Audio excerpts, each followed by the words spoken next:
Hello, and in this lesson, we are going to dive into VPC Basics, specifically VPC definitions, conceptual VPC discussion, VPC components and data flow, and accessing a VPC in the AWS console. So I'm actually going to start with that last part first. So over here in the AWS console, to access your VPC and use modifier change any of the various things we're going to talk about in the next few lessons, just scroll down under networking and click on VPC. And this here is going to be the section we're going to be concentrating on for the next few lessons. So to get started, what is a VPC? Well, VPC is short for Virtual Private Cloud. And here I've provided a simplified definition and an AWS definition. For the simplified definition, this is really more how I want you to conceptually think or understand VPCs for the purposes of just kind of learning what they are and for the purposes of this lesson. And then we'll talk about the AWS definition, which becomes a little bit more advanced. But for the simplified definition, a VPC is a private subsection of AWS that you control, in which you can place AWS resources such as an EC2 instance and databases. You have full control over who has access to the AWS resources that you place inside of your VPC.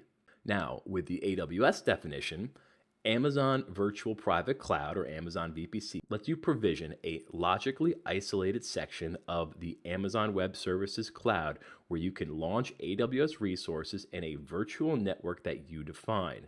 You have complete control over your virtual networking environment, including selection of your own IP address range, creation of subnets, and configuration of route tables and network gateways. Now, a special note here, when you create an AWS account, which we've already done, a default VPC is created for you. So if you look here in your account, you will see there is already one VPC. This is your default VPC, and it comes pre-made with subnets, access control lists, internet gateways, route tables, everything that you need to make the VPC work. But we're going to discuss all of these components. Now, if you took our AWS concepts course, you will recall that I created an analogy between Facebook and a VPC, which I'm going to quickly review again here.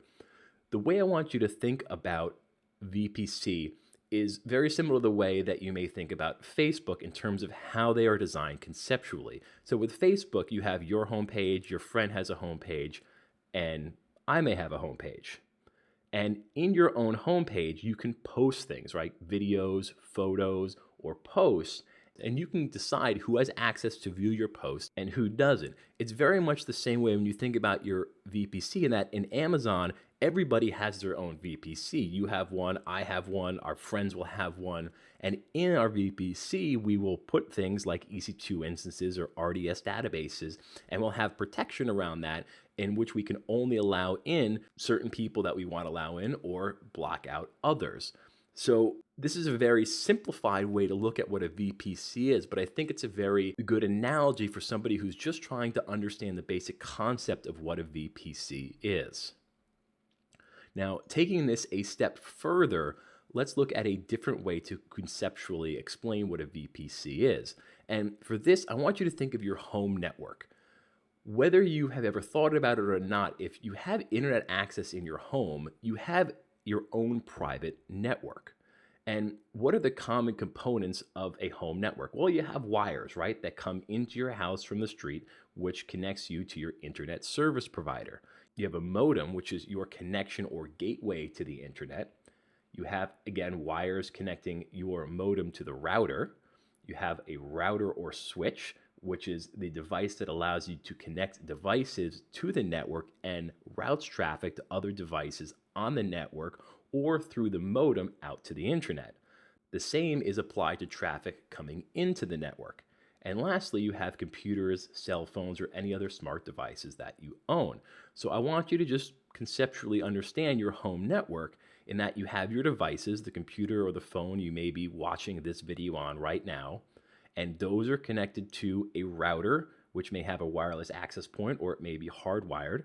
Your router is connected to a modem, and your modem is what connects you to your internet provider, which allows you to connect to the internet. So you have this flow of data anytime that you send or request information from something external to your home private network. But your home private network is private, meaning that nobody can get onto your home network unless they have your passwords to access your router and connect to your network. So now let's look at a couple of examples of scenarios with what might happen if certain parts of your home network were to become disabled. So if you were to remove or disconnect the cable, DSL, or fiber modem that you have that connects you to the internet, well, then internally, you can actually still communicate with devices using the router.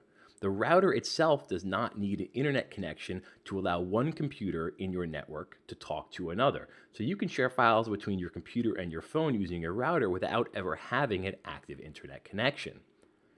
However, if we switch that around and your wireless or wired router was disconnected or disabled, you would actually still have an internet connection coming into your home or your private network because the modem would still be connected to your internet provider, but your computer or phone would have no way of actually connecting to the modem. So you need every one of these components in order to have a fully functioning working network that has internet connection. So now let's reorganize this information into something that looks more like our VPC diagram on our main page. So here we have the internet. Information flows through and connects to our cable DSL fiber modem, which is the entry point into our home for our private network. That is then connected to our router or switch, which then provides the route to the various devices that we may have connected. And for a lot of us, without even realizing it, we do have a firewall in place, which is a level of security within our private network. So with this image in mind and this understanding of our home network, now let's take a look at what the components of a VPC are. Well, if we kind of switch back and forth really quickly here, we're going to see some very similar things. So first, the internet up here is the same. Then we have our cable DSL or fiber modem, and now we have, for our VPC, an internet gateway. Next, we have a route table, and that replaces our router or switch.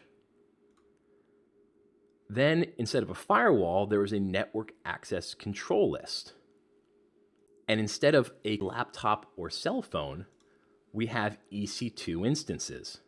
So I make this comparison because I want you to be able to easily conceptualize what's going on here with a VPC. So just as with our home network, we have the internet connection coming into our home through our cable modem, then that connecting to a router or switch, which will route traffic to specific devices depending on which device we are currently using, and there's a level of security. It's the exact same thing in the VPC, and I just want you to really have a good picture of this in your head of the way that data flows. So let's pretend that this is our computer that we're using. If I want to access a website, I'll type in the URL. It's going to send the information out through the route table, through the internet gateway out to the internet. It's going to get that website, and then information is going to come back in through the internet gateway, through the route table, and the route table is going to tell us which computer to go to, and it's going to pass through the security layer and then back to that computer. So there is a real similarity in terms of just basic simplified architecture between your home network and a VPC. So again, to sum this all up, it is your private section of AWS where you can launch and provision AWS resources and control all aspects of it just like you do your home network. So let's make a couple of notes here. So again, when you create an AWS account, by default, a VPC is created for you, including the standard components that are needed to make it functional, including the internet gateway, a route table with predefined routes to the default subnets, a network access control list with predefined rules for access, and subnets to provision AWS resources in, such as EC2 instances. So everything here has already been made for you by default, except for these actual instances. These have not been created yet. But the entire infrastructure, all of these components, all of the way that the data flows from the internet into your VPC and back out again is already there for you to use. So with that, we will conclude this lesson. Thank you for watching. You may now move on.